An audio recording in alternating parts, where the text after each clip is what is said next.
என்னக்கா சாப்பிடலாமா வேணாமா? அங்கே நின்று வேடிக்கை பார்த்துனுக்க மணியாவலையா? ஏடி இந்த குளத்துல பாரு தாமரை பூல சூப்பரா இருக்கு. எங்க காட்டு.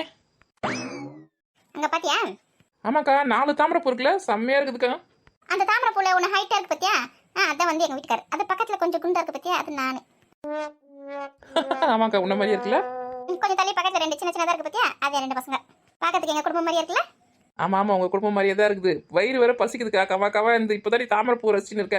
வா சாப்பிடலாம், சாப்பிட்டுட்டே அப்படி ரசிக்கலாம். ஏடி மத்தவங்க எங்கடி? கை கால்லாம் கழுவின்னு வந்துருக்காங்கக்கா. நீ கை கால்லாம் கழுவினியா இல்லையா? அப்படியே வந்துட்டியா? இந்த குளத்துல தண்ணி கழுவுனேன். இந்த குளத்துல குட்டி குட்டி மீன் இருக்குடி. கலர் கலர் மீன்லாம் இருக்கு. சூப்பரா இருக்கு பாக்கிறதுக்கே. குளத்துல கலர் கலர் மீன் இருக்குதா? குளத்துல வந்து இந்த ஜிலேபி மீன் அந்த மாதிரி நாட்டு மீன் தானே இருக்கும், கண்ட மீன் அந்த மாதிரி தான் இருக்கும். இன்னும் கலர் ஃபிஷ் விட்டு வச்சிருக்காங்க. அது என்ன மீன் தெரியடி, கலர் கலரா இருக்கு. சரி அதெல்லாம் பொறுமையாக சாப்பிட்டு பார்த்துக்கலாம். உட்கார். அவங்களும் வந்துட்டேன்டி. அவங்களுக்குலாம் வழி தெரியாதா? வருவாங்க, உட்கார், நம்ம சாப்பிடலாம். அவனுக்கு உச்சி வெயில் வேலை செஞ்சுட்டு பசி மயக்கமாக வருதுன்னா அவங்களாம் வரட்டுமா? இந்த கல் நல்லா உட்காரத்துக்கு வாட்டமாக இருக்குது. உட்கார், கீழே உட்காரு. எனக்கு உட்காரத்துக்கு என்ன ஒரு கல் இருந்தால் நல்லா இருக்கும். உனக்கு இந்த குட்டி கல்லாம் பத்தாது. உட்கார், கீழே உட்கார். வராது. ஏக்கோ என்ன குழம்புக்கு எடுத்து வந்திருக்கேன்? நானாடி அன்னைக்கு வாழைக்கருவெல்லாம் வாங்கினோம்ல, அதில் வந்து வாழும் அந்த தலையும் வந்து இருந்தது. அதை போட்டு கத்திரிக்காய் போட்டு கொஞ்சோண்டு உருளைக்கிழங்கு 2 உருளைக்கிழங்கு போட்டு கொஞ்சோண்டு காரம் பண்ணி இருந்தது. ஊற வச்சு வச்சு நைட்டை அதை போட்டு குழம்பு வச்சு எடுத்து வந்துக்கண்டி. கருவாடு குழம்பா? சூப்பர் சூப்பர், வேற லெவல். எனக்கு கொஞ்சம் எக்ஸ்ட்ரா எடுத்து வந்திருக்கியாக்கா? எடுத்து வந்துக்கண்டி. சாப்பாடு தனியாக குழம்பு தனியாக எடுத்து வந்திருக்கேன். கோமுனா கோமு, செல்ல கோமு. நீ என்ன சாப்பிட எடுத்து வந்திருக்கா? நானாக்கா பரோட்டாவா சால்னாவும்க்கா. என்னடி பரோட்டான்னு சொல்கிறேன்? மதியத்தில் போய் என்ன பரோட்டா சாப்பிடுவாங்களா? அதை ஏன்க்கா நீ கேட்குற? இந்த பரோட்டா நைட்டு செஞ்சது. இது நைட்டு செஞ்சதா? யார் செஞ்சது? நானும் என் நாத்தனாரும் தான். எதுக்கு ஹோட்டலில் வாங்கி வேஸ்ட் பண்ணோம் காசை சொல்லிட்டு நாங்களே ட்ரை பண்ணோக்கா. ரொம்ப கொடுமையாக போச்சு, பாறாங்கல் மாதிரி ஆகிப்போச்சு. நேற்று நைட்டு பிரிக்க முடியல. இதில் இது செய்யறதுக்கு 2 மணி நேரம் ஆகிப்போச்சு. எங்கள் மாமியார் இதை இப்போ நாங்கள் செய்யறதை பார்த்துட்டு அவங்க பையனுக்கு ஃபோன் பண்ணி இட்லி வேணாம் சொல்லி சாப்பிட்டுச்சு. சரி நாங்கள் வந்து பரோட்டா செய்யணும் சொல்லி எங்கள் வீட்டுக்காரர்கிட்ட சொல்லி எங்களுக்கு எதுவும் வேணாம், உங்கள் அம்மாவுக்கு மட்டும் வேணாந்து கொடுங்க, உங்களுக்கும் நாங்கள் செஞ்சு வைக்கிறோம் அப்படின்னு சொல்லிட்டோம். நாங்களும் மாவுலாம் போட்டு இப்போ செஞ்சு நல்லா உருட்டி திரட்டி அடிச்சு இந்த பனியின் மேலாம் வரும் பார்த்திங்களா, அது மாதிரிலாம் இழுத்து செஞ்சு வச்சுட்டோம். அதுக்கப்புறமா நல்லா சுட்டுட்டு சாப்பிட்லாம் சொல்லிட்டு உட்காந்தோம். சால்னா கூட நாங்களே வச்சோம்க்கா. எங்கள் நாத்தனார் சொல்லிச்சு இந்த மாதிரி வைக்கலாம் அந்த மாதிரி வைக்கலாம் சொல்லிட்டு ஃபோனை பார்த்து சொல்லிச்சு. சரி நாங்கள் 2 பேரும் சேர்ந்து வச்சுட்டோம். சிக்கன் சால்னா தான் வச்சுமா. அதுக்கப்புறமா டைனிங் டேபிள் எடுத்து வந்து வச்சுட்டு அந்த பரோட்டா சாப்பிட்லாம் சொல்லிட்டு பிக்கவே முடியலக்கா. என்னமோ பாறாங்கல் மாதிரி ஆகிப்போச்சு. இது பரோட்டா பாறாங்கல் மாதிரி ஆயிடுச்சா? ஆமாக்கா பாறாங்கல் மாதிரி ஆயிடுச்சு. பிக்கவே முடியல, வாயில மெல்லவே முடியல. சரி கும்முன்னு அதை மூடி வச்சுட்டேன். பால் இருந்தது சுட வச்சு குடிச்சிட்டு கும்முன்னு படுத்துக்கணும். எங்கள் வீட்டுக்காருக்கும் அதான் கொடுத்தேன். அந்த பாவம் மனுஷன் அவங்க அம்மாக்கு இட்லி வேணும்போது அவருக்கும் சேர்த்து வேணும்னு சொன்னார். நாங்கள் தான் பரோட்டா செய்கிறோம் சாப்பிடுங்க அப்படின்னு சொல்லிட்டோம். எங்களை நம்பி வந்தார். கடைசியில் பால் மட்டும் காய்ச்சி கொடுத்தோம். அதை மட்டும் குடிச்சிட்டு பார்த்துட்டாரு. இன்னொரு வாட்டி இந்த மாதிரி பரோட்டா செய்கிறேன் அத்தை செய்கிறேன் எதுனா செஞ்சு பாருங்க 2 பேரையும் என்ன பண்ணுறேன் பாரு சொல்லிட்டு திட்டிட்டு படுத்துட்டார். ஏன்டி இந்த மாதிரி வேலைக்கு போயிட்டு வர மனுஷன் இந்த மாதிரி பட்னி போட்டு சித்திரவதை பண்ணுறீங்க? நாங்கள் என்னக்கா பண்ணுறது? நாங்கள் புதுசாக ஒன்று ட்ரை பண்ணலாம். இப்போ பார்த்தா கடையில் தானே வாங்குறோம் பரோட்டா. நாங்களே ட்ரை பண்ணலாம் சொல்லிட்டு ட்ரை பண்ணோம். இந்த மாதிரி சொத்த பண்ணி யாருக்கு தெரியும்? அதை தான் சுட வச்சு எடுத்துன்னு வந்திருக்கேன். கொஞ்சம் சாப்பிட்றியா? எனக்கு வேணாமா, நீயே சாப்பிடு. இப்போயாவது கொஞ்சமாக சாஃப்டாச்சா இல்லைன்னு தெரியல. நைட்டு வச்சு அந்த சால்னா அந்த சுட வச்சு அதிலே ஊற்றி எடுத்து வந்தேன். அப்போயாவது ஊறியாவது கொஞ்சம் சாஃப்டாகும், பல்லில் கடைக்கு கொஞ்சம் ஈஸியாக இருக்குன்னு ஊற்றி எடுத்து வந்தேன். என்னாச்சுன்னு தெரியல. என்னக்கா வரத்துக்குள்ள அவசரமா பசியா? ஏன் எவ்வளோ நேரம் உங்களுக்காக வெயிட் பண்ணுறது? பொறுமையாக ஆடி அசைஞ்சு கதை பேசின்னு வரீங்களா? திரும்ப போயிருக்கிற வேலை முடிக்க தேவையில்ல. அக்கா வெயில் உச்சி வெயில் அடிக்குது. கொஞ்ச நேரம் சாப்பிட்டு ரெஸ்ட் எடுத்துட்டு போகலாம். இந்த வெயிலில் போய் வேலை செஞ்சு மயக்கப்பட்டு வந்துருவோம். எது ரெஸ்ட் எடுத்துட்டு போய் வேலை செய்ய போறீங்களா? நீங்கள் ஆஃபீஸில் வேலை செய்யுங்க, கழனியில் வேலை செய்றீங்க. வெயில் அப்படி அடிக்க தான் செய்யும். மரமான முடிச்சுட்டு வீட்டுக்கு பார்த்தால பசங்களாம் ஸ்கூல்லேருந்து காலேஜ்லேருந்து வந்துருவாங்க. அவங்கள போய் பார்க்க தேவையில்லையா? இங்கே 6 மணி நேரத்துக்கு வேலை செஞ்சு நிற்பியா? அதுக்குள்ளே வெயிலில் வேலை செய்ய சொல்றியா? என்னால முடியாது. உன்னால முடியாதுன்னா நீ உட்காந்து இருட்டில் செஞ்சுட்டு வா. நைட்டு 10 மணி வரைக்கும் பாம்பு பூரா எல்லாம் வரும். பிடிச்சே கட்சி அனுப்புவான் போ. ஐயோ சரி 6 மணிக்கு மேலே பூச்சி போட்டுலாம் வரல. சரி வெயில் அந்த கூட பரவாயில்ல, மரமான சாப்பிட்டு வேலையை முடிச்சுட்டு வீட்டுக்கு போய் சேரலாம். அந்த பையன் இருக்கட்டும்.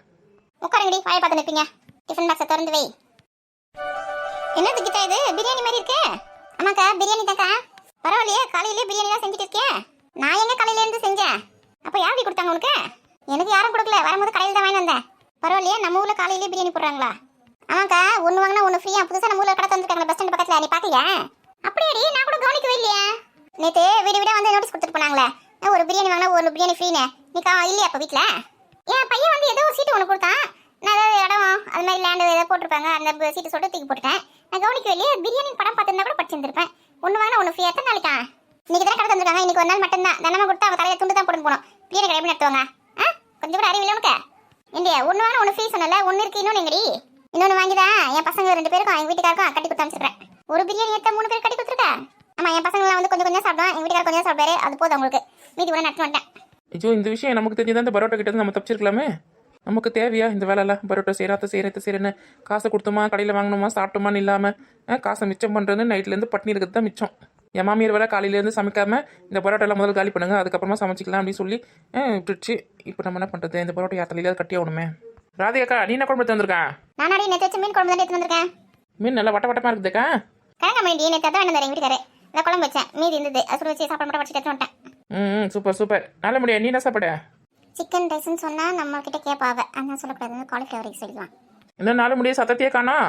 அது வந்து இப்போ என்ன சொல்கிறேன் காலிஃப்ளவர் ரைஸ் எடுத்து வந்துட்டேன்டி. இது காலிஃப்ளவர் ரைஸா? பார்த்தா சிக்கன் ரைஸ் மாதிரி இருக்கு. காலிஃப்ளவர் ரைஸ்னு சொல்கிறேன். ஆமாம் பக்கத்து சிக்கன் ரைஸ் மாதிரி இருக்குல்ல.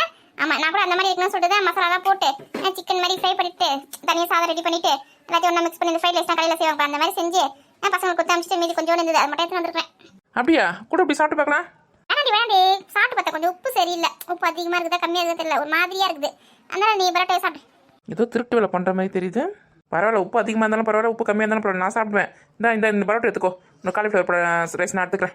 வேணாடி பரோட்டா நீ சாப்பிடு. ஐயோ பரோட்டா தான் உனக்கு ரொம்ப பிடிக்கல. உனக்காக தான் நான் வந்து நைட்டே செஞ்சு கலை சுட வச்சு எடுத்துன்னு வந்திருக்கேன். இந்த சாப்பிடு. ஐயோ சோடா பற்றி கேட்க மாட்டேங்கிறாளே. பெரிய பொண்ணு பரோட்டா வேணா எனக்கு 2 கொடு. நான் உனக்கு பாதி பிரியாணி தரேன். ஆடு தானே வந்து மாட்டுது. தலையில் கட்டிடலாம். கீதானா கீதா தான். ஐயோ அந்த பரோட்டாவோட கதை தெரியாமல் இவ வேற வாண்டடா போயிட்டு பிரியாணி தரேன் நீ பரோட்டா கொடுன்னு சொல்கிறாள். பரோட்டா எனக்கு ரொம்ப பிடிக்கும். 10 கொடுத்தா கூட சாப்பிடுவேன். வேணா மொத்தத்தையும் ஏற்றுக்கடி. வேணாம் உனக்கு வேணாம்ல 2 பரோட்டா மட்டும் கொடு. நான் உனக்கு கொஞ்சம் பிரியாணி தரேன். சரி ஓகே. இந்த 2 பரோட்டா சாப்பிடு. எனக்கு கொஞ்சம் பிரியாணி கொடு. இந்தடி பாதி எடுத்துக்கோ. இந்த பரோட்டா இந்த. பரோட்டா பார்க்கும்போது சூப்பராக வாசனை தூக்குது. சால்னா நீயே வச்சியா? சால்னா நான் வைக்கலடி, எங்கள் நாத்தனார் வச்சுது. சூப்பராக வாசனையாக இருக்குல்ல. ஆமாம் பார்க்கறதுக்கு பன் பரோட்டா மாதிரி இருக்கு. அப்படியே எடுத்து வாயில போட்டுப்பேன். கடவுளே கீதாவை எப்படியாவது காப்பாத்து. அவ வந்து 2 பரோட்டா சாப்பிட்டு முடிக்கிறதுக்குள்ள பிரியாணி எல்லாத்தையும் நம்ம சாப்பிடலாம். பரோட்டா கொஞ்சம் நேரம் இந்த சாலை நல்லா ஊறட்டும். என்ன ஊற வச்சு தான் இருக்கா இன்னும் கொஞ்சம் நல்லா ஊறட்டும். ஐயோ இந்த ஏப்ப வேற இப்பதான் வரும். இவன் எப்படி சாப்பிட்றா பிரியாணியை? பார்த்து சாப்பிட்றீ அடைக்க போகுது. நைட்லேருந்து ஒரே பட்னிக்கா, சரியான பசி. காலையில் எதுவுமே சாப்பிடலையா? அதான் நீங்கள் சாப்பிட்டு கும்பிடு. இவன் என்ன பரோட்டாவை வச்சு பார்த்துட்டு இருக்கா? சாப்பிடு கீதா. இதை சாப்பிட்றேங்க்கா. இது கிடைக்கவே முடியல. ஐயோ பள்ளியில் வலிக்குது. ஐயோ சாப்பிட ஆரம்பிச்சிட்டா. டக்குன்னு பிரியாணி சாப்பிட்டு முடிச்சிடலாம். இது என்னது பரோட்டா வேற ஏதாவது கடிக்கவே முடியல. என்ன கீதா இந்த பக்கமும் அந்த பக்கமும் திரும்பி சாப்பிட்டு இருக்க. நேரம் உட்காந்து சாப்பிட்டேன். என்ன கீதா பரோட்டா சூப்பராக இருக்குல்ல? அந்த சிக்கன் சால்னாக்கும் அந்த பரோட்டாக்கும் வேற லெவலில் இருக்குல்ல? ஏண்டி இது பரோட்டா வடி இது பிக்கவே முடியலையே. வாயில போட்டு கடிச்சா மெல்லவே முடியடி. இது அப்படிதான் இருக்கும். நைட்டு செஞ்சது இல்லையா? காலையில் சுட வச்சு எடுத்துன்னு வந்தேன். நம்ம இவ்வளோ நேரம் வேலை செஞ்சிருந்தோம்ல, அதான் கொஞ்சம் ஹார்ட் ஆகிட்டு இருக்கு. நல்லா அழுத்தி மெல்லு. ஐயோ என் பல்லெல்லாம் தனித்தனியாக கழண்டி போயிடும் போல இருக்குதே. என்னடி நடக்குதுங்க தெரியலையாக்கா எனக்கும். பரோட்டா சாப்பிட ஆசைப்பட்டது குத்தம்மா. சீக்கிரம் சாப்பிட்டு இந்த பரோட்டாவும் சாப்பிடு. சூப்பராக இருக்கு பாரு. என்னது இந்த பரோட்டாவே என்ன சாப்பிட முடியல? அந்த பரோட்டா வேறியா? என்ன இதெல்லாம் ஒரு பரோட்டான்னு யாரும் செஞ்சது? ஏன் என்னாச்சு? மனுஷன் தின்னுவானடி இதை மனுஷன் தின்னுவானா? அதனால தான் உனக்கு கொடுத்துருக்குறேன். கையில புடவும் முடியல வாயில கட்சி இழுத்தா மெல்லவும் முடியல. இதனாடி இதை எதிரடி செஞ்சீங்க? அது வந்து மைதா மாவு 1 கப்பு, அரிசி மாவு 1 கப்பு, அப்புறம் வந்து அந்த மாவு பேர் என்னன்னு தெரியல, அது ஒரு 2 கப்பு போட்டோம். அவ்வளோதாண்டி. இது பரோட்டாக்கு அரிசி மாவுலாம் போட்டிங்களா? பேர் தெரியாத மாவு வேற போட்டிங்களா? அது என்ன தாண்டி மாவு போட்டிங்க? எங்கள் வீட்டுக்கு அங்கே தரெல்லாம் கொஞ்சம் டேமேஜாக இருந்தது. செவரில் கொஞ்சம் விரிச்சல் விட்ட மாதிரி இருந்ததுக்கா. அதுக்கு வந்து எங்கள் வீட்டுக்காரர் ஒரு பவுட்ரு வாங்கி வந்து வச்சிருந்தாரு. ஆமாம் பார்க்கறதுக்கு வந்து மைதா மாவு மாதிரி இருந்து வெள்ளையாக இருந்தது வெள்ளை பாக்கெட்டில். நானும் என் நாத்தனாரும் இது பரோட்டாக்காக மாவு பேசும்போது மாவு கொஞ்சம் தண்ணி ஆயிடுச்சு. எக்ஸ்ட்ரா மாவு போடலாம் பார்த்தா மைதா மாவு காலி ஆயிடுச்சு, அரிசி மாவு காலி ஆயிடுச்சு. சரி அந்த பாக்கெட் அங்கே கண்ணில் பட்டுச்சு. அதுலேருந்து ஒரு 2 கப்பு எடுத்து போட்டுக்கணும். போட்டு நல்லா பிசைஞ்சோம். அதனால தான் இப்போ ஒரு வேளை இது ஹார்டாக இருக்கான்னு தெரியல. என்ன மாவு கூட சரியாக தெரியலக்கா. ஏன்னா நீ சொல்றதை பார்த்தா அந்த பட்டியலில் பார்ப்பாங்களா அந்த மாவு நினைக்கிறேன்டி. ஆமாக்கா அந்த மாவு தான். எங்கள் வீட்டுக்காரர் அந்த வீட்டுக்குள்ள பட்டி பார்க்க தான் வேணாந்தாரு. இது பட்டி பார்க்குற மாவா? அதில் போய் யாராவது பரோட்டா செய்வாங்க. கொஞ்சமாக அறிவு இருக்குது. உனக்கு நாத்தனா இருக்கும். வேற என்ன பண்ணுறது? பரோட்டா செய்யணும்னு முடிவு பண்ணிட்டோம். மாவுலாம் போட்டு மிக்ஸ் பண்ணிட்டோம். மாவு ரொம்ப தண்ணி ஆயிடுச்சு, தோசை மாவு மாதிரி. என்ன பண்ணுறதுன்னு தெரியல. சரி கண்ணில் அந்த மாவு தான் மாட்டுச்சு. போட்டு மிக்ஸ் பண்ணோம். நல்லா தான் வந்தது. அதுக்கப்புறம் பார்த்தா கேஸில் போட்டு நல்லா தவாவில் போட்டு நல்லா திருப்பி எடுத்த பிறகு பார்த்தா நல்லா ஹார்டாகி போச்சு. கீழே போட்டால் டமல் டிமில் சத்தம் வேறு கேட்குது. ஏதோ அந்த பிங்கை தட்டு போட்டால் சத்தம் கேட்கும் பார்த்தா அந்த மாதிரி சத்தம் கேட்குது. அதனால தான் சரி மறுநாள் சாப்பிட்டா நல்லா இருக்கும்னு சொல்லிட்டு தான் இன்றைக்கி சுட வச்சு எடுத்துன்னு வந்தேன். காலையில் சுட வைக்கும்போது நல்லா தான் இருந்தது. இப்போ பார்த்தா திரும்பவும் அந்த மாதிரி பாருங்கள் மாதிரி ஆயிடுச்சு. என்ன பண்ணுறது? சாப்பிட்டு உனக்கு தான் பரோட்டா ரொம்ப பிடிக்கல. எப்படி தானே சாப்பிடு. மரியாதையா உன் பரோட்டா நீ எப்படி? ஏன்டி உனக்கு தான் ரொம்ப பிடிக்கல. உனக்கும் சேர்த்து தானே எடுத்துன்னு வந்தேன். சாப்பிடுடி. ஒழுங்கு மரியாதையா எடி என் மேலே இருந்து. நல்லதுக்கே காலம் கிடையாது. ஒரு ஃப்ரெண்டுக்கு பிடிக்குமே அப்படி சொல்லிட்டு நைட்டெல்லாம் மாங்குன்னு செஞ்சு காலையில் சுட வச்சு எடுத்துன்னு வந்து கொடுத்தா இந்த மாதிரி 3 லட்சமே திருப்பி தர பற்றியா? இனிமேல் உனக்கு நான் எதுவுமே செஞ்சு எடுத்துன்னு வந்து தரவே மாட்டேன் பாரு. எம்மா தாயே நீ எதுவுமே எனக்கு தர தேவையில்ல. என் பிரியாணி என்னங்க இங்கே காணோம். எல்லாத்தையும் தின்னுட்டியா? நான் கொஞ்சம் தண்ணி எடுத்து சொன்னேன். இது ஒரு கொடுத்துட்டு என் பிரியாணி மொத்தத்தை நீ சாப்பிட்டுருக்கியா? கும்முனு ரெடி சிரிக்காதடி, கோவப்படுறடி அவளை. பெரிய பொண்ணு ஏன் இந்த மாதிரி பண்ற நீ? ஏக்கா நேற்று நைட்டும் சாப்பிடல, இன்னைக்கு காலையிலையும் சாப்பிடல. நான் எவ்வளோ நேரம் தான்க்கா நான் பட்னியாக இருப்பேன். பசி என்னால் பொறுக்க முடியுக்கா. பிரியாணி வாசனை வேறு சூப்பராக இருந்ததுக்கா. நல்லா வேறு சுட சுட வேறு இருந்தது. காலையில் வாங்கினாலும் நல்லா சூடாக தான் இருந்தது. வெயில் இருந்ததாலும் சூடாக இருந்ததா இல்லை காலையிலேருந்து அந்த கவரில் போட்டு வச்சிருந்தாலும் அதெல்லாம் சூடாக இருந்தான்னு தெரியல. நல்லா சூப்பராக இருந்ததுக்கா. அதாக்கா சாப்பிட்டுட்டேன். அவளை அந்த பரோட்டாவே சாப்பிட சொல்லுங்கக்கா. சீ, இதெல்லாம் என்ன பொம்பளைன்னு தெரியலையே. உன்னெல்லாம் பரோட்டா சரியா எவனி கேட்டதே? ஏன் அப்படி சொல்கிறேன்? மூஞ்சி அப்படி வைக்காத, அப்படி கோவமா வருது எனக்கு. ஒழுங்கு மரியாதை நீயே தின்னத. எப்போ எனக்கு வயிறு ஃபுல்லாக இருக்குது. என்னால் இனிமேல் ஒரு பிட்டு கூட சாப்பிட முடியாது. ஒரு பரோட்டா கூட என்னால் சாப்பிட முடியாது. யாருன்னா எடுத்து சாப்பிடுங்க. கோமதிக்கா உனக்கு வேணுமா? ஏமோ எனக்கு எதுவும் வேணாமா, நான் ஏன் சாப்பாடே சாப்பிட்டுக்கிறேன். ராதிகாக்கா உனக்கு? ஏமா எனக்கு வேணாமா, நீயே சாப்பிடு. என்னோட பரோட்டா அருமெல்லாம் உங்களுக்கு தெரிய மாட்டுது. 4 முடி சாப்பிடுவேன். 4 முடியா என்ன பரோட்டா எடுத்துக்கிறியா? நீ வேணா அந்த ரைஸை கூட எனக்கு வேணாமா தாயே, உன் பரோட்டாவை நீயே சாப்பிடு. சே பாவம் கீதா தான் எதுவுமே சாப்பிடாம பட்னியா உட்காந்துக்கா. நான் வேணா உனக்கு பரோட்டாவை புட்டு சால்நாள் தொட்டு ஊட்டி விடட்டுமா? தூரம் போயிடு மரியாதையா. அவன் பட்டியில மயக்கத்தில் உட்காந்துக்கான ஊட்டி விடுறான் ஊட்டி. நீ தின்னடியாத. தின்ன முஞ்ச நைட்டே சாப்பிட்டுருக்க மாட்டேமா? ஐயோ இப்போ வர பசிக்குதே. இந்த பக்கம் மீன் குழம்பு, இந்த பக்கம் கருவாட்டு குழம்பு. அது என்ன சிக்கன் ரைஸா என்ன ரைஸ்ன்னு தெரியல. பசி கொடல்ல பெரட்டுது. எவ்வளவு சாப்பிட்றியான்னு கேட்குறாங்களா பத்தியா? உண்டியே சாப்பிட்டுக்காதுங்க. மொச்சக்கொட்டை நல்லா சூப்பராக இருக்கு. கிழங்கா மீன் சூப்பராக இருக்கு. கொஞ்சம் லைட்டாக முள்ளு இருக்கு, பரவாயில்ல. ஏமா நம்ம ரேசம் பண்ண சாப்பிட்டு முடிச்சிடலாம். இல்லைன்னு வச்சுக்க இங்கே வந்து கேட்பா. ஒருத்தி ஓவர்டேக் பண்ணி போயினுக்கா. இங்கே ஒருத்தி சாப்பிடாம உட்காந்துருக்கால, அதை பற்றி யாராவது கவலைப்படுறாங்களா பத்தியா? ஏன் கிட்டா கொஞ்சம் சாப்பிட்றியா? அக்கா நீங்களாவது அந்த வார்த்தை கேட்டீங்களே, கொடுக்கக்கா சாப்பிட்றேன். சரி இரு போட்டு தரேன். சாப்பிடு. என்னக்கா ஒரே ஒரு மீன் துண்டு வச்சிருக்கீங்க? என்ன அது மீன் இல்லடி, கருவாடி. 2 தான் பொரிச்சு எடுத்துன்னு வந்தேன். ஒன்று நான் வச்சுன்னு சாப்பிட்றேன், ஒன்று கொடுத்துருக்கேன், சாப்பிடு. கீதா ஒரு பரோட்டா வேணா வச்சுக்கேன். ஓடி போயிடு மரியாதை தூரமா. பரோட்டா இனிமே என் வாழ்நாள் பரோட்டா வேணா சாப்பிட மாட்டேன்டி. ஐயோ திடீர்னு இந்த மாதிரிலாம் முடிவு எடுத்துட்டுனா பரோட்டா கடை வச்சிருக்காங்களா, எப்படி பிழைக்கிறது? பரவாயில்ல கடையில் வாங்கி சாப்பிடு. நான் இனிமேல் செஞ்சு தர மாட்டேன். பரோட்டான்னு பேர் கேட்டால ஊமுஞ்சி தான் எனக்கு ஞாபகம் வரும். நான் சாப்பிட மாட்டேன்டி. பரவாயில்ல நம்மளால ஒருத்தி திருந்திருக்கா. பரோட்டாலாம் கடையில் வாங்கி சாப்பிடக்கூடாது, வீட்டிலே செஞ்சு சாப்பிடுனா. அக்கா அவளை என்கிட்ட பேச வேணான்னு சொல்லுங்கக்கா. ஏடி நீ தான் அவளோட பிரியாணி சாப்பிடல, கும்பிடுறாண்டி. சும்மா வெறுப்பேற்றி பார்க்கணும்க்கா அவளை. முடிஞ்சு பார்த்தீங்களா எவ்வளோ பாவமாக இருக்குது. சும்மா இருக்க மாட்டேங்கியா நீ? ஆனா கொஞ்சம் சால்னா ஊற்றிக்கிறியா? வேற ஒன்றும் வேணா, தூரத்துன்னு ஓடி போயிடு. சும்மா ரெடி. அக்கா பரோட்டா தான்க்கா கல் மாதிரி இருக்குது, பாறங்கல் மாதிரி. சிக்கன் சால்னா சூப்பராக இருக்குது தெரியுமா? இனிமே நீ பச்சை தண்ணி கொடுத்தா கூட நான் குடிக்க மாட்டேன்டி. நல்ல முடிவு. சரி சீக்கிரம் சாப்பிடுங்க. நம்ம போயிட்டு நம்ம வேலையை ஆரம்பிக்க தவலையா? வெயில் வேறு உச்சிக்கு வந்து நேருது. பிரியாணி சாப்பிடலாம் ஆசாசியாக வாங்கி வந்தேன். மாடுகிட்ட கொடுத்துட்டேன். நம்ம வந்து பரோட்டா சாப்பிடணுமா? இனிமேல் எது கொடுத்தா நம்ம வாங்கவே கூடாது. பரவாயில்ல நமக்கு கருவாட்டு குழம்பு கிடச்சிது. நெகிட்டா உப்புலாம் கரெக்டாக இருக்கா? எல்லாம் கரெக்டாக இருக்குக்கா, சாப்பிடுங்க. கீதா நாளைக்கு வந்து உனக்கு வந்து ஸ்பெஷலாக வந்து நான் வந்து பிரியாணி செஞ்சு எடுத்து வந்து கொடுக்குறேன்னா அந்த பிரியாணி நீயே சாப்பிட்டு சாவு, எனக்கு ஒன்றும் தேவை கிடையாது. பிரியாணி போய் வேணாம்னு சொல்கிற பத்தியா? எதுக்குமா உனக்கு பிரியாணி செய்யறதுக்கு?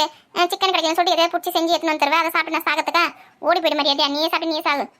உஷாராயிட்டு இருந்தாலு இல்லை கம்முன்னு சாப்பிடுங்க 2 பேரும். நான் கம்முன்னு தாக்கா சாப்பிட்றேன். அவள் தான் சும்மா இருக்க மாட்டேங்கிறா. அவளை வாய் மொழி கம்முன்னு இருக்க சொல்லுங்க. சாப்பிடல எழுந்து போயிட்டு அங்கே அரப்ப இருக்க சொல்லுங்க. தனியாலாம் நான் போக மாட்டேன். நீங்கள் எல்லாரும் வந்தால் தான் போவேன். அப்போ வாய முடியும் உட்கார். ராதிகாக்கா எங்கள் நாத்தனார் என்னோட சூப்பராக சமைக்குது. நாளைக்கு என்ன வேணும்னு சொல்லுங்கள், நான் செஞ்சு எடுத்துன்னு வரேன். உங்களுக்கு அல்வா வேணுமா, இல்லை கேசரி வேணுமா, இல்லை ஏதாவது ஃப்ரைட் ரைஸ் மாதிரி ஏதாவது வேணுமா சொல்லுங்கள். நான் போயிட்டு நைட்டுக்கு செஞ்சு வச்சுன்னா காலைல வரும்போது சுட வச்சு எடுத்துன்னு வரேன். நீ சொல்லும் போது எல்லாமே நல்லா தான் இருக்குது. ஆனால் இன்னைக்கு பரோட்டா பார்த்த பற்றியா உன்னோட உன் நாத்தனார் சூப்பராக சமைக்க தெரிஞ்சு போச்சுமா. உன் நாத்தனார் சமைச்சு கொடுக்கலாம், நீ சாப்பிட்டு 2 பேரும் சாப்பிட்டு எப்படின்னா போங்க. தயவு செஞ்சு எனக்குலாம் எதுவுமே எடுத்துன்னு வந்துடாதமா. எடுத்துன்னு வந்து கொடுத்தாலும் நான் சாப்பிட மாட்டேன், உனக்கு தான் ஊட்டி விடுவேன். எது எனக்கு தான் ஊட்டி விடுவீங்களா? அப்போ 4 முடி உனக்கு என்ன வேணும்? நீ சமைச்சு கொண்டு அதை சாப்பிட்றத விட நான் சமைக்கிறதே நல்லா இருக்கும்டி. தயவு செஞ்சு எனக்கு எதுவுமே வேணாம். என்னோட நீ சூப்பராக சமைச்சிருவியா? ஏண்டி உனக்குலாம் சமைக்க தெரியாதுன்னு சொல்லிட்டு தான் உங்கள் மாமியார் வந்து உன்னை அடுப்பு கிட்டே போவாத அப்படின்னு சொல்லியிருக்காங்க. அதை மீறி எப்படி போன நீ? அதுவா சொல்ல மறந்துட்டேன். எங்கள் மாமியார் வந்து கோயிலுக்கு போயிருந்தது. போயிட்டு வரத்துக்கு ஒரு மணி நேரம் ஆகும் அப்படி சொல்லிட்டு தான் போச்சு. அந்த கேப்பில் நானும் என் நாத்தனாரும் சமையல் ரூமுக்குள்ளே பூந்தோம், சமைச்சோம். கடைசியில் இந்த மாதிரி ஆகிப்போச்சு. இது ஒன்றுத்தை வச்சு என்ன முடிவு பண்ணிடாதீங்க, புரியுதா? மற்றதெல்லாம் நல்லா சூப்பராக சமைக்க கற்றுன்னு தான் வந்திருக்கிறேன். என் நாத்தனார் எல்லாமே சொல்லி கொடுத்துருக்குது. உன் நாத்தனார் எங்கே போய் சமைக்க கற்றுக்குச்சு? அது காலேஜுக்கு போய் படிக்க தானே போச்சு. ஹாஸ்டல் தான் தங்கி இருந்தது. அங்கே சமையல் ரூம் தனியாக எடுத்து சமைக்க கற்றுக்குச்சானே? அச்சா அது ஹாஸ்டலில் தான் தங்கி படிச்சுது, அங்கேயே சாப்பாடு போட்டுருவாங்க. இப்போ இங்கே வந்து ஒரு வாரம் ஆகுதுல்ல, ஃபோனில் சர்ச் பண்ணி வச்சிருக்குது எப்படி சமைக்கணும்னு. நாங்கள் 2 பேரும் செய்ய கற்றுனுக்கோம், ட்ரையல் பார்த்துருக்கோம். அந்த டெய்லியும் ஒன்று செஞ்சு எடுத்து வந்து கொடுப்பேன். யாரும் எந்த ஒரு குறையும் சொல்லாமல் கம்முன்னு சாப்பிட்ணும், புரிஞ்சுதா? இது நடி இது ரொம்ப போச்சு. நீங்கள் யாரும் சாப்பிட்லனா கூட எனக்கு வந்து கோமதி அக்கா சாப்பிடும். வேணாம் தாயே இன்னும் நான் 2 குழந்தைங்களை படிக்க வச்சு கல்யாணம் பண்ணி கொடுத்து பேரம் பேத்திலாம் பார்க்கணும்னு ஆசையோட இருக்கிறேன்டி. என்ன போட்டு தள்ளிடாதடி. என் மேலே உனக்கு நடி கோவம்லாம் ஒன்றும் இல்லைக்கா, பாசத்தினால தான் செஞ்சுட்டு வந்து கொடுக்குன்னு சொல்கிறேன். ஏன் யாருமே புரிஞ்சிக்க மாட்டீங்க என் பாசத்தை? இந்த மாதிரி நீங்களே பேசுனா கூட இருக்கு, நீங்களே தான் எங்கள் ஃப்ரெண்டு. நீங்களே இந்த மாதிரி பேசுனா அப்புறம் எப்படி அவரது சொல்லு? ஏடி பெரிய பொண்ணு, நீ வந்து எங்கள் ஃப்ரெண்டு தான். நாங்கள் எதுனா சமைச்சு எடுத்து வந்து கொடுத்தேன்னு வச்சுக்கா, நீ சாப்பிட்டா உனக்கு ஒன்றுமே ஆகாது, புரிஞ்சுதா? ஆனால் நீ சமைச்சு எடுத்து வந்து கொடுத்ததோ கீதா மூய்க்கு உட்காந்து கப்புற எவ்வளோ கஷ்டப்பட்டு சாப்பிட்டா பல்லுகளெல்லாம் ஒன்றி பிரச்சனை தெரியல, உனக்கு கூட முழுங்க முடியல. கடைசியில் ராதிகா கோமதி கொடுத்துக்குது. என்கிட்ட கேட்கவே இல்லை, கோமதி கிட்ட கேட்டுது, அவள் கொடுத்துட்டா சாப்பாடு சாப்பிட்டுனுக்குது. இந்த மாதிரி குடும்பம் எங்களுக்கும் நடக்கணும்னு நீ நினைக்கிறியா? வேணாம்மா, நீயே சமைச்சு நீயே உன் நாத்தனாரும் யார் கண்ணையும் படாமல் சாப்பிட்டு மிச்சம் மீதி இருந்தால் அதை குழி தோண்டி புதைச்சிருங்கம்மா. அங்கேயே டைல் பார்த்து அங்கேயே முடிச்சிருங்க. இதுக்கெல்லாம் எத்தனை தயவு செஞ்சு கொடுத்து எங்கள் உடம்பை கெடுத்துப்படாத. சரி, உங்களுக்கு வேணானா போங்க, உங்களுக்கு கொடுத்து வச்சது அவ்வளோதான். எனக்கு இருக்கவே இருக்கு என் மாமியாருக்கு கொடுத்து நான் வந்து செக் பண்ணிக்கிறேன் எப்படி இருக்குன்னு. எங்கள் மாமியார் தான் உங்களுக்கு சமைக்க தெரியுதா எப்போ திட்டினே இருக்கும். அவங்களுக்கு கொடுத்து நான் வந்து என்னை கரெக்ஷன் பண்ணிப்பேன். புரியுதா? அவங்க தான் கரெக்டாக உப்பு கரெக்டாக இருக்குது, உப்பு கம்மியாக இருக்குது, அதெல்லாம் கரெக்டாக சொல்லுவாங்க. அவங்களுக்கு கொடுத்து நான் செக் பண்ணிக்கிறேன் எல்லாத்தையும். இவங்க மாமியார் என்ன பாவம் பண்ணாங்க தெரியலையே. ஏன் உனக்கு தேவையில்லாத வேலை? உங்கள் மாமியார் தான் சமைச்சு போடுறாங்க, அவங்களே சமைச்சு போடட்டும். உங்கள் நாத்தனாருக்கு உனக்கு எதுக்கு தேவையில்லாத வேலைலாம்? ஏக்கா, எனக்காவது கல்யாணம் பண்ணி நான் வந்துட்டேன், எனக்கு ஒரு குழந்தை பிறந்திருக்கு. எங்கள் மாமியார் தான் அப்பத்துலேருந்து இப்போ வரைக்கும் சமைச்சு போட்டுன்னு இருக்குது. நான் இப்போ என் நாத்தனாருக்கும் மாப்பிள்ளை பார்த்துனுக்காங்க. அதுக்கும் கல்யாணம் பண்ணி அதுவும் ஒரு மாமியார் வீட்டுக்கு போகுது, அதுவும் அங்கே சமைச்சு போட தேவையில்ல, இங்கேருந்தே கற்றுன்னு போனால் தானே. அதை நான் சொல்லி கொடுத்துனுக்கேன் அதுக்கு. நீ அவளுக்கு சொல்லிக் கொடுக்குறியோ அவள் உனக்கு சொல்லிக் கொடுக்குறாளோ? இல்லை உங்கள் மாமியாரை போட்டு தள்ளிடாதீங்க ரெண்டு பேரும் சேர்ந்து. சே அந்த மாதிரிலாம் பண்ண மாட்டோம். நானும் எத்தனையோ வாட்டி சமைச்சு கொடுத்து எங்கள் மாமியாருக்கு ஏதாவது ஒன்று பண்ணணும்னு பார்க்குறேன். என் மாமியார் உஷாராக அவங்க பிள்ளைக்கிட்ட வந்து ஏதாவது வாங்கி வந்துரு, இட்லி வாங்கி வந்துரு, தோசை வாங்கி வந்துரு சொல்லி அதை சாப்பிட்டு நைஸாக பத்துக்குது. இப்போ நல்லா மாட்டிருக்கு எனக்கு. அவங்க பொண்ணுக்கு சமைக்க சொல்லி தரேன்னு சொல்லிட்டு டெய்லி சமைச்சு போட்டு அதை நான் பழி வாங்குறேன்னா இல்லையான்னு பாரு. சரி உங்கள் மாமியாரை பழி வாங்க. வந்து சாப்பிட்டு முடிச்சுட்டு வேலையை முடிச்சுட்டு வீட்டுக்கு போகலாம். பசங்களை காலேஜ்லேருந்து ஸ்கூல்லேருந்து வந்துருங்க. நான் தான் இப்போ சாப்பிட்டு முடிச்சிட்டேன், நீங்கள் தான் சாப்பிட்டு நிற்கிங்க மேடம். சாப்பிட்டு முடியுங்க. என்ன கீதா, கருவாடு குழம்பு சூப்பராக இருக்கா? என் பிரியாணி சாப்பிட்றதுக்கு வயிறு வலிக்க. நீ விற சாப்பிடலாம் என்ன ஒன்றுமே பண்ணாது. தினமும் என் மாமியார்கிட்ட நான் எவ்வளோ திட்டு வாங்குறேன். என் மாமியார் விற சாப்பிடலாம் எனக்கு பழிச்சிருந்தேன் நான் என்ன ஆயிருப்பேன். சாப்பிடலாம் என்ன எதுவும் பண்ணாது. மனுஷியா இவன். ஆட்டோ சீக்கிரமாக சாப்பிட்டு எழுந்து வாங்க. நம்ம கஷ்டப்பட்டு செஞ்ச பரோட்டா அப்படியே இருக்குது. இது என்ன பண்ணுறது? நம்ம தெருவில் இருக்க நாய்ங்களுக்கெல்லாம் போட்டுடலாமா? ஐயோ, அதுங்களுக்கு எதுனா ஒன்று ஆயிடுச்சுன்னா நம்மள ஜெயிலில் பிடிச்சி போட்டுடுவாங்களே ப்ளூ கிளாஸ்லேருந்து. வேணாம், வீட்டுக்கு போனதான் வீட்டு பின்னாடி குடி தோண்டி பொச்சிடலாம். ஆமாம், அப்புறம் இந்த நம்ம கூட இருக்கிறவங்களே சாட்சி சொல்லுவாங்க, இவ தான் நாயை கொண்டுட்டா, இவ சமைச்ச பரோட்டாவை போட்டு அப்படின்னு சொல்லிடுவாங்க. நமக்கு எதுக்கு வீண் வம்பு? குழி தோண்டி பொச்சிடலாம்.